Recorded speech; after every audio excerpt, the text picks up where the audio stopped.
Believe it or not, it's now just 6 months until the big day of Velo Birmingham. Time really is flying. Before you know it, you're going to be on the start line in Broad Street in the heart of the city. So now is the time to start taking your training a bit more seriously.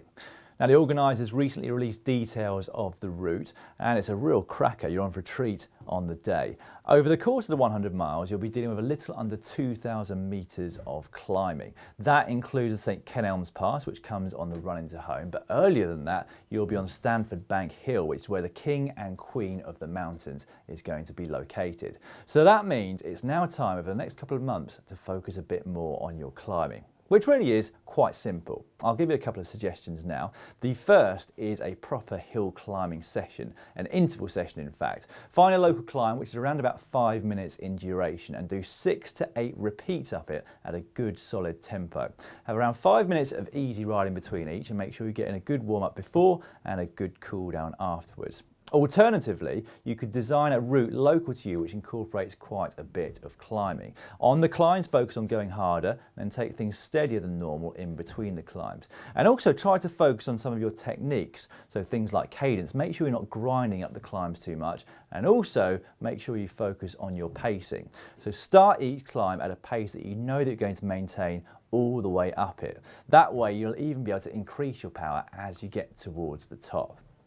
Now, the good news is at this time of year, the clocks are just about to move forward and the temperatures are gradually rising. And that's great news for our training because it means we've got more time after work with daylight hours and better weather, hopefully, at the weekends. And what that should mean is that you can gradually increase the duration of your longest ride each week, particularly as you'll be slightly fitter now than you were before with the training that you've already been doing. Doesn't need to be by much, but maybe half an hour or an hour on top of what you've already been doing.